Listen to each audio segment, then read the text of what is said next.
of our nation. 50 years ago, a great American in whose symbolic shadow we stand today signed the Emancipation Proclamation. This momentous decree came as a great beacon light of hope to millions of Negro slaves who had been seared in the flames of withering injustice. It came as a joyous daybreak to end a long night of their captivity. But 100 years later, the Negro still is not free.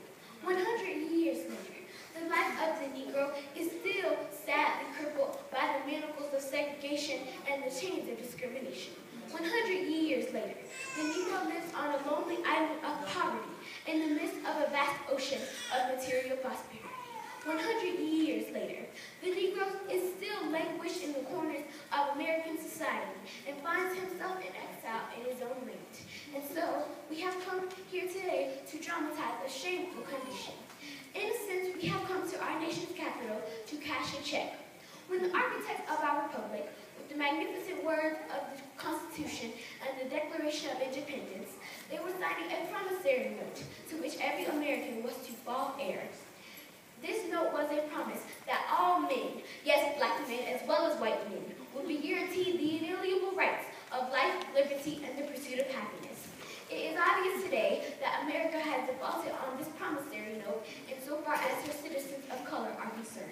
Instead of honoring this sacred obligation, America has given the Negro people a bad check, a check which has come back marked insufficient funds. But we refuse to believe that the bank of our justice is bankrupt. We refuse to believe that there are insufficient funds in the great vault of opportunity in this nation. And so, we have come here today to cash this check, a check that will give us, upon demand, the riches of freedom and the security of justice. We have also come to this hollow spot to remind America of the fierce urgency of now. This is no time to engage in the luxury of cooling off or to take the tranquilizing drug of gradualism. Now is the time to make real the promises of democracy. Now is the time to rise from the dark and desolate valley of segregation to the sunlit path of racial justice.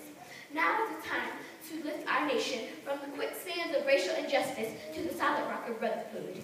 Now is the time to make justice a reality for all of God's children. It would be fatal for the nation to overlook the urgency of the movement.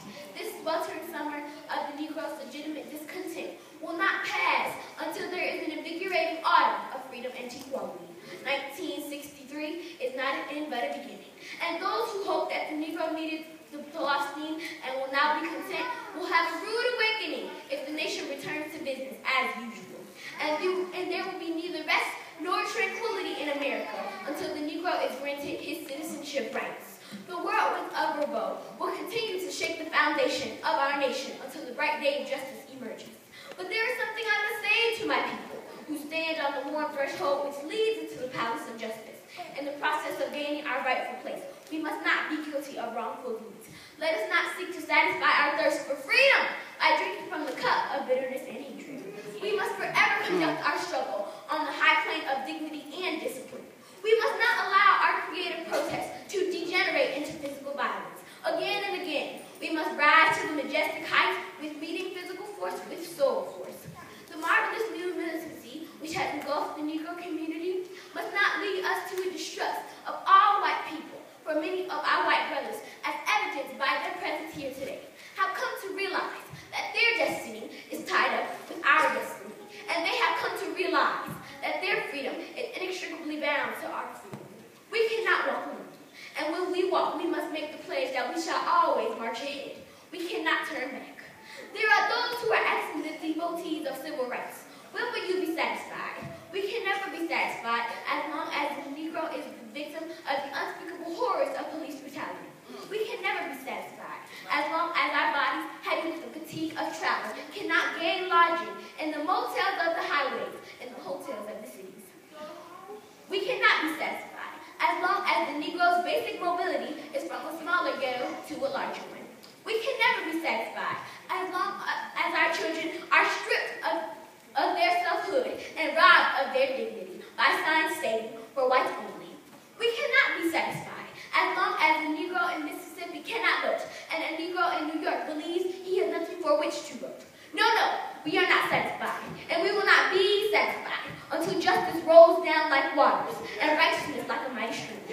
I am not unmindful that some of you have come here out of great trials and tribulations. Some of you have come fresh from narrow jail cells, and some of you have come from areas where your quest for freedom left you battered by the storms of persecution and staggered by the winds of police brutality. You have been the veterans of creative suffering. Continue to work with the faith that unearned suffering is redeemed. Go back to Mississippi. Go back to Alabama. Go back to South Carolina. Go back to Georgia. Go back to Louisiana. Go back to the slums and ghettos of our northern cities, knowing somehow this situation can and will be changed. Let us not wallow in the valley of despair, I say to you today, my friends. And so, even though we must face the difficulties of today and tomorrow, I still have a dream. It is a dream deeply rooted in the American dream. I have a dream that one day this nation will rise up and live out the true meaning of its creed. We hold these truths to be self-evident that all men are created equal. I have a dream that one day on the red hills of Georgia, the son of former slaves and the sons of former slave owners will be able to sit down together at the table of brotherhood. I have a dream that one day, even the state of Mississippi, a state sweltering with the heat of injustice, sweltering with the heat of oppression, will be transformed into an oasis of freedom and justice. I have a dream that my 4 little children will one day live in a nation where they will not be judged by the color of their skin, but by the content of their character. I have a dream today. I have a dream one day down in Alabama with this vicious racist, with this governor having his lips dripping with the words of interposition and nullification. One day, right there in Alabama, little black boys and black girls will be able to join hands with little white boys and white girls and sisters and brothers.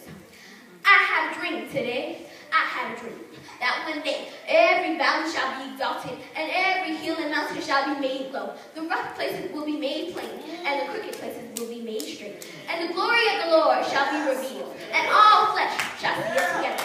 This is our hope.